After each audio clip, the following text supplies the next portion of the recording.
Ravi de vous retrouver sur les antennes de la télévision nationale. Au sommaire de ce journal, amélioration des infrastructures routières en Guinée. La route Boké-Kébo, frontière avec la Guinée-Bissau, représente une liaison stratégique à la fois nationale et régionale. Le directeur général de l'AGEROUTE était sur le chantier pour recenser les difficultés et lever les obstacles liés au reste des indemnisations. À Osaka, au Japon, la Guinée participe à l'exposition universelle 2025.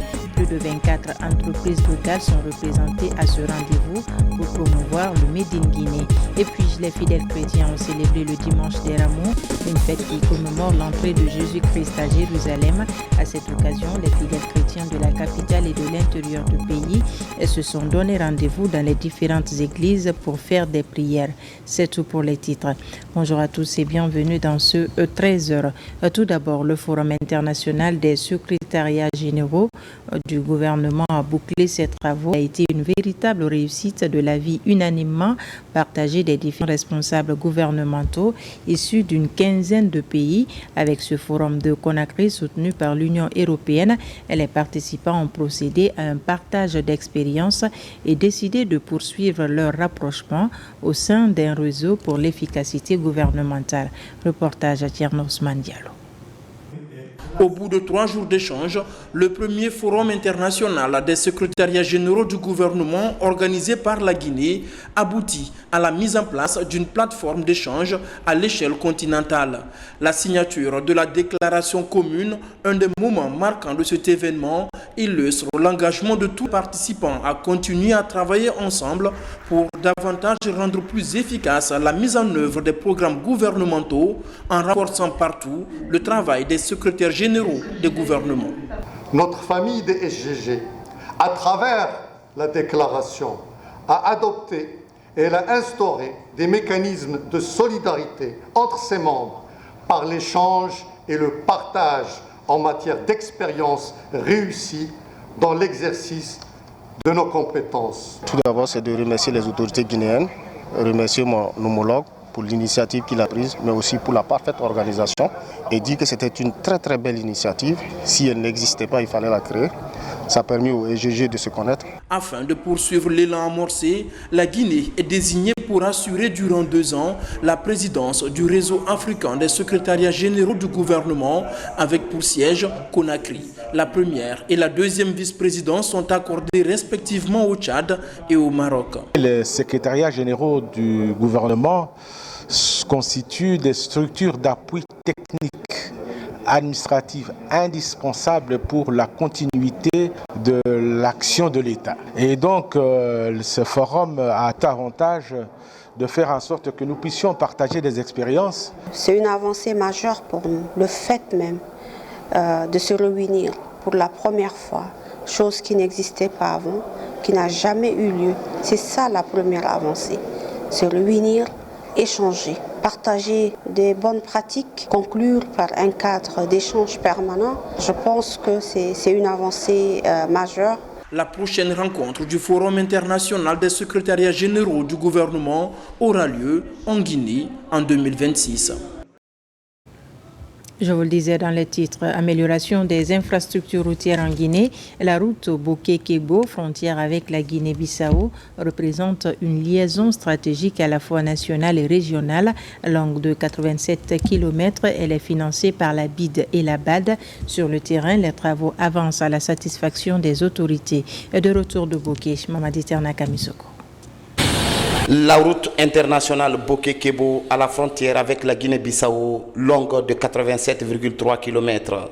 Sur ce corridor transafricain numéro 7, reliant Dakar-Lagos, ingénieurs, mission de contrôle ouvrier et machines, travail d'arrache-pied. Sur le lot 1, Boké d'Abyss de 46 km 300, le groupement des entreprises Azeski et Bejek est à 52% d'exécution des travaux. Sur place, le début de la couche de liaison en grave bitume a déjà commencé au PK0. La chaussée compte au total 53 cm. On a déjà une couche de fondation de 20 cm en gravelé latéritique qu'on a déjà appliquée. Nous avons une couche de 25 cm en couche de base. Maintenant, la troisième couche qu'on est là aujourd'hui, c'est la couche de liaison qui est en grade bitume de classe 3. Sur ce trajet qui dessert plusieurs zones à fort potentiel agricole et minier, les travaux de construction prennent en compte également la réalisation d'un pont de 120 mètres avec 6 travées et 7 appuis sur le fleuve Tingilinta qui viendra remplacer l'ancien pont métallique. Le pont actuel qu'on est en train de construire, c'est un pont qui va autoriser 2 voies de circulation d'environ 3,50 m chacune, avec un trottoir de 1,50 m de part et d'autre. Donc ce pont sera le pont principal qui sera utilisé par les riverains et par les usagers de la route. Dans le planning qui sont projetés, le pont sera achevé en fin juin 2024. La Banque islamique de développement et l'État guinéen financent le lot en bouquet d'Abyss. En plus de la construction de la route, des travaux connexes sont prévus dans les villages situés le long de la route. La construction de centres de santé, de forage, de clôture, centres de loisirs et d'ateliers de formation. Sur le lot d'Abyss Kebo de 41 km financé par la Banque africaine de développement, l'entreprise chinoise se déploie également. Les zones critiques sont en cours d'élimination, la centrale de concassage en installation et la base vie opérationnelle. Un pont de 255 mètres est aussi prévu sur le fleuve Kogon. Avec le directeur général de l'agence de gestion des routes AGEROUTE, la question de l'indemnisation de certaines familles est évoquée et une visite de terrain a permis de mesurer l'ampleur des travaux en cours. Justice, le parquet d'instance de Mafanko vient de rencontrer les OPJ et les chefs de quartier de Matam, Matutu, Bessia et Tombolia. Il s'agissait d'échanger sur les mesures à prendre pour mettre fin aux vindictes populaires. Pour rappel, ces derniers temps, des citoyens ont été interpellés et torturés des voleurs présumés au mépris de la loi. Tiana Younoussaba. Le procureur de Mafanko veut mettre un terme aux vindictes populaires dans les quartiers. Sur les réseaux sociaux, des scènes de violence, des tortures de tout genre sont postées. Pour des cas de vol, il est courant de voir des personnes présumées frappées puis humiliées par des citoyens sans mandat. Il faut respecter l'être humain. Celui qui a des soupçons sur lui pour des cas de vol ou, n'est-ce pas, de complicité de vol, qu'on l'envoie à la police ou à la gendarmerie. Il revient à ses services de dresser un procès verbal et déférer l'individu au niveau du parquet, n'est-ce pas, d'instance. Pour y arriver, le parquet souhaite l'implication des responsables de quartier de son ressort judiciaire, y compris les officiers de police judiciaire.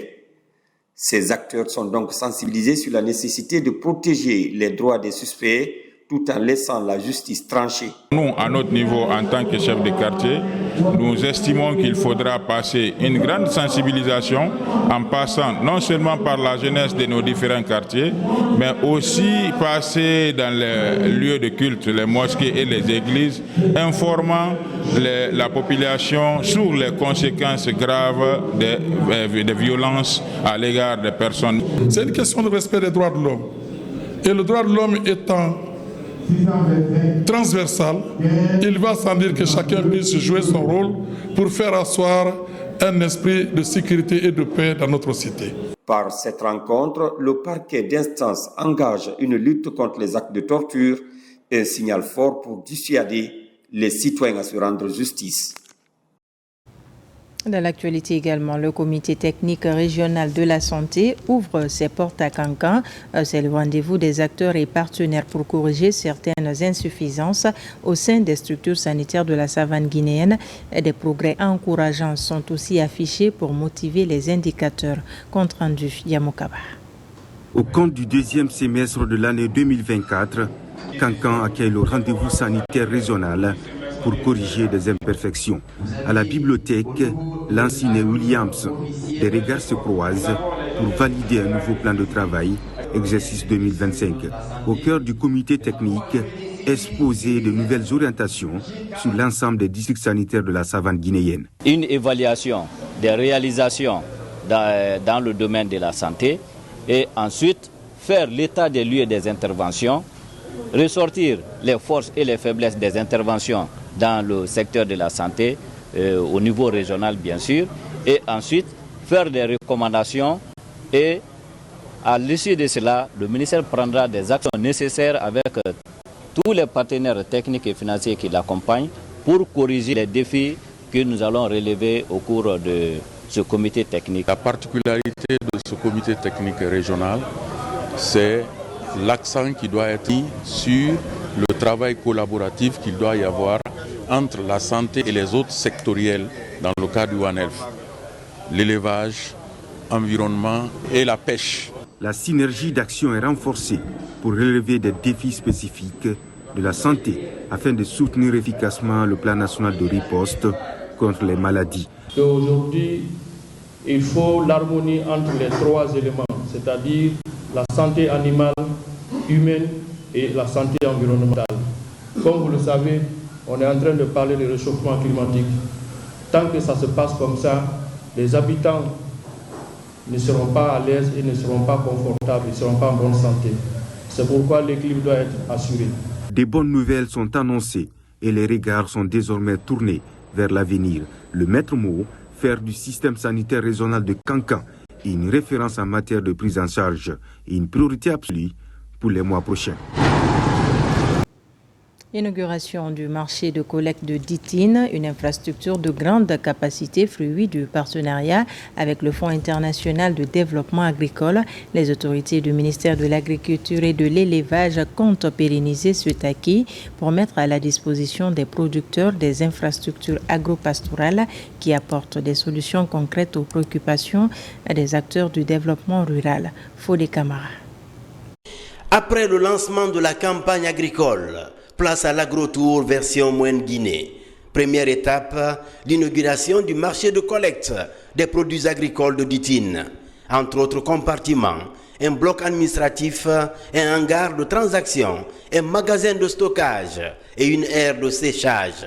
Cette infrastructure a une capacité de transaction de 10 à 15 000 tonnes par an. Un acquis, fruit d'un regain de vitalité de ce projet de 120 millions de dollars. Un projet qui était en veilleuse. C'est le lieu et le moment d'exprimer toute ma gratitude à son Excellence, Monsieur le ministre de l'Agriculture et de l'Élevage, Félix Lamar, et tout son cabinet pour les innombrables efforts consentis en faveur de la relance des activités du projet AgriFarm. Le FIDA, par ma voix, se réjouit des avancées significatives enregistrées depuis la reprise des activités et espère que les autres infrastructures prévues verront le jour avant la fin du projet. Ce dispositif vient réduire la pénibilité des producteurs pendant la période post-récolte.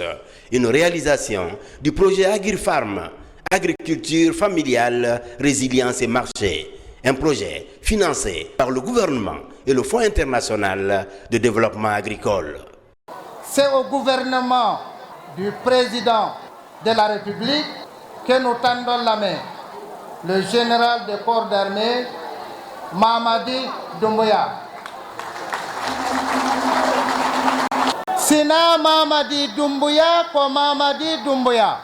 Si c'est pas Mamadi Doumbouya, c'est lui-même Mamadi Doumbouya.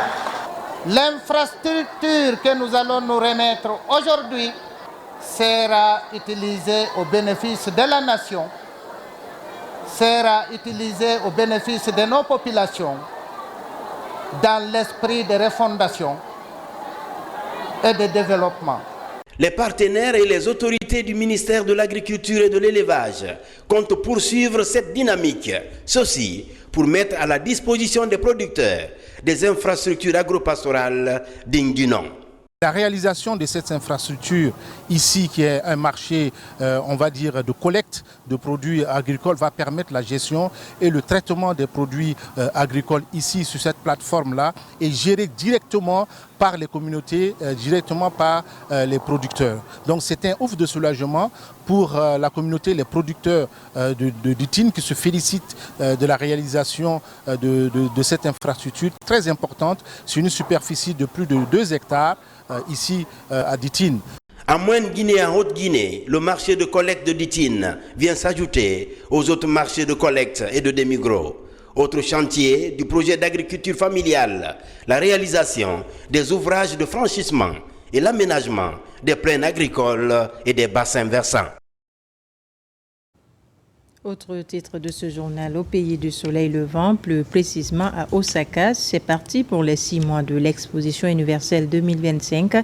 La Guinée est bel et bien présente à ce rendez-vous dont le thème est concevoir la société du futur et imaginer la vie de demain. Le ministère du Commerce, Industrie et PME à travers l'agence guinéenne de promotion des exportations compte assurer la présence de 24 entreprises locales à ce rendez-vous. Envoyé spécial à Osaka, Abdul Karim Kamara. Dans la baie d'Osaka, au Japon, l'empereur Naruhito souhaite la bienvenue aux délégations de l'exposition universelle 2025. Ici, la mystérieuse mascotte de l'événement est présentée. Ses couleurs rouges et bleues symbolisent les cellules et l'eau pure, fluide et changeante. 160 pays et régions dont la Guinée prennent part à cette édition, sous la houlette du Bureau international des expositions. Sous l'impulsion de Dr Diaka Sidibé, le rendez-vous d'Osaka sera une opportunité non négligeable pour le rayonnement du pays sur la scène internationale. Il faut rendre hommage particulièrement à Madame la ministre du Commerce, de l'Industrie et des PME, qui ces derniers temps a pris le relais. On a repris les choses en main, on a fait en sorte que l'ensemble du secteur public et du secteur privé soit dans le comité d'organisation. On partage avec eux des informations. Donc, on a organisé toute une machine pour que ça réussisse, mais le travail humain n'est jamais parfait. Chaque fois, on va faire des ajustements pour que la participation de la Guinée soit très, très idoine. L'exposition d'Osaka dans le Kansai a pour thème principal concevoir la société du futur et imaginer la vie de demain. La Guinée a choisi le sous-thème sauver des vies pour concevoir son stand où tourne en boucle le programme Simandou, des affiches sur les grandes activités économiques du pays, des produits made in Guinée ainsi que l'arbre à palabres. Nous avons un stand où les intellectuels se réunissent pour parler comment on peut sauver des vies. L'ensemble des potentialités économiques que la Guinée a, comment nous les utilisons pour sauver des vies en Guinée. Ce stand nous sert de traiter tout cela pour montrer à l'humanité que nous avons des savoir-faire. Un espace commercial est aussi mis en place et le tout s'aligne sur une volonté qui montre que la Guinée est actrice du futur, capable d'apporter des solutions, des innovations, des idées face aux défis de demain. C'est une occasion pour moi de remercier, d'exprimer mes sentiments de satisfaction et de remerciement à son Excellence Monsieur le Président de la République, le général Mamadi Doumbouya, pour avoir permis à la Guinée de prendre part à un tel événement. Nous sommes un pays en voie de développement, nous avons vraiment besoin de vendre nos potentialités, nous avons des choses très vendables. Au cours de ces 6 mois d'exposition, la Guinée assurera la présence de 24 entreprises locales. Au rendez-vous d'Osaka, 28 millions de visiteurs sont attendus sur les différents stands et pavillons de l'événement. En direction de la région forestière où le programme d'appui à l'emploi par le développement du secteur privé et de l'industrie vient d'être lancé à Zérékouré. Il vise le renforcement des capacités d'intervention des entrepreneurs locaux pour les rendre plus compétitifs sur le marché national et international. Reportage de Lancé Kamisoko. Pour accompagner les entreprises championnes dans le secteur de la transformation agricole et halieutique, le Centre du commerce international ITC lance le programme Transform en Zérékouré.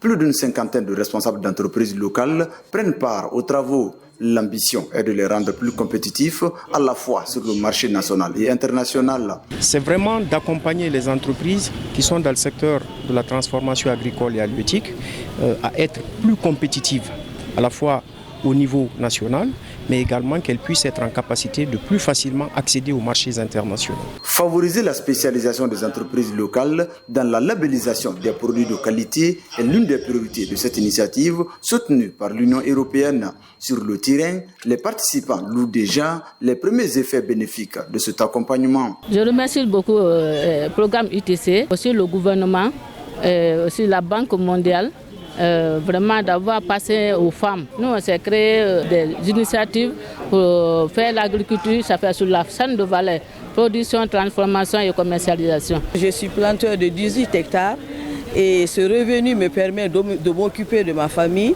et de faire de donner des expériences en tant que formateur à d'autres femmes. Ça nous permet de nous épanouir et de faire plein d'autres choses. Cartographier les différentes filières agricoles professionnelles dans la région administrative de Zérékoré afin de leur faciliter l'accès au financement, tel est l'objectif de la présence des représentants des banques primaires de la place à ce rendez-vous. Nous prenons part à cet atelier pour voir dans quelle mesure possible on pourra accompagner les entreprises qui sont déjà domiciliées dans notre banque et voir réellement si c'est des entreprises qui remplissent des critères d'être accompagnées. Baptisé Transforme, la démarche du gouvernement guinéen et de ses partenaires vise à doter les entreprises locales des compétences nécessaires à aller vers des financements adaptés à leurs ambitions.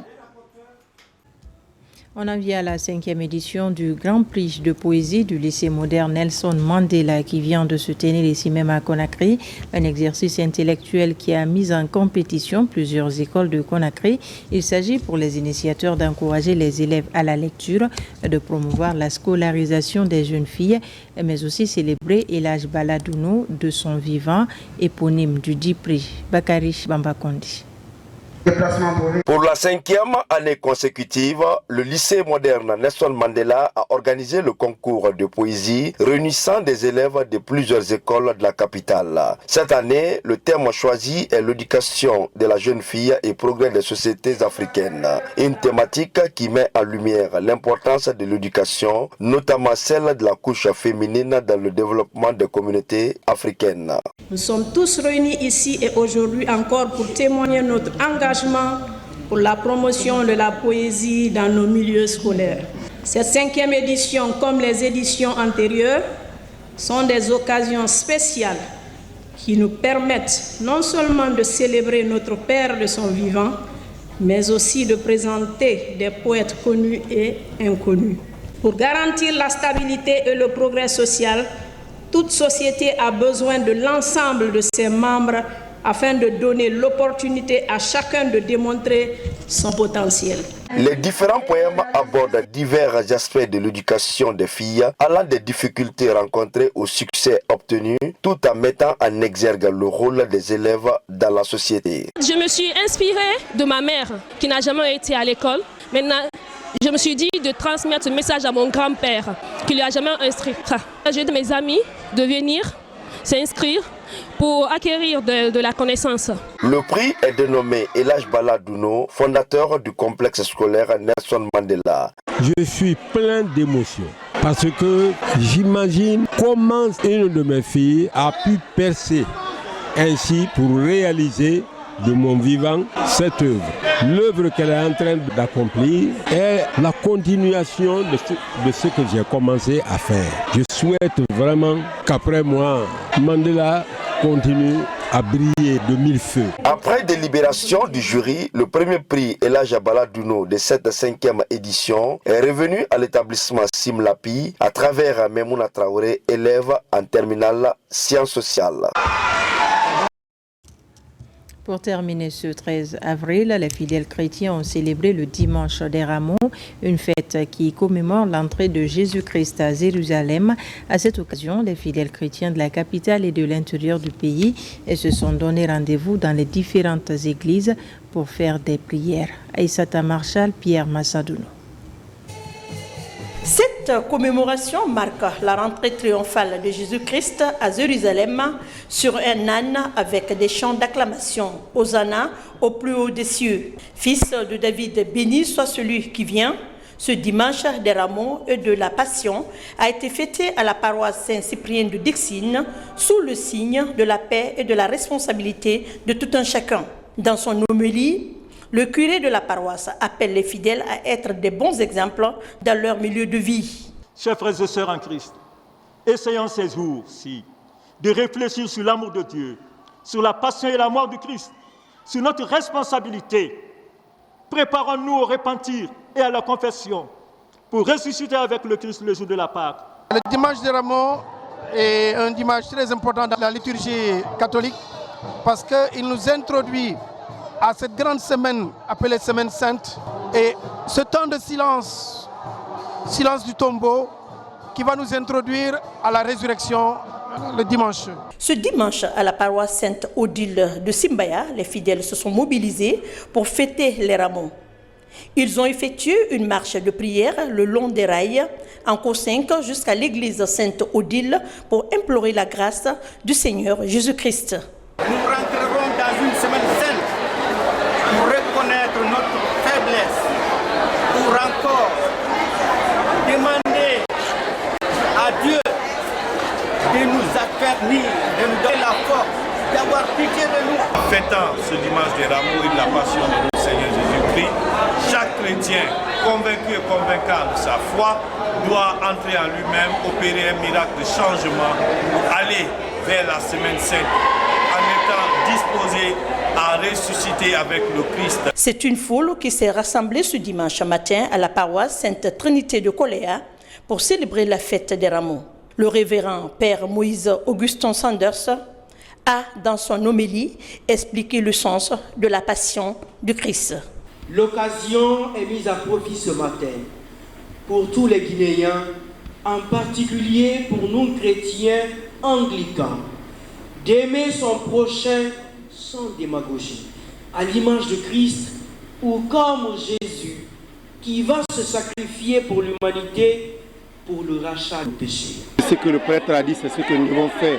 Il nous a invités à la prière, au pardon, à nous renouveler, à faire en sorte que ce que nous faisons avant Rameau, que nous changeons nos habitudes, que nous soyons des hommes neufs pour nous préparer à la résurrection du Christ. À l'intérieur du pays, à l'Abbé, pour être plus précis, le ministre de l'Agriculture et de l'Élevage a communié avec les fidèles chrétiens catholiques en la paroisse Notre-Dame Mont-Carmel de l'Abbé pour ce début de la Semaine Sainte qui marque la rentrée triomphale du Seigneur Jésus-Christ à Jérusalem.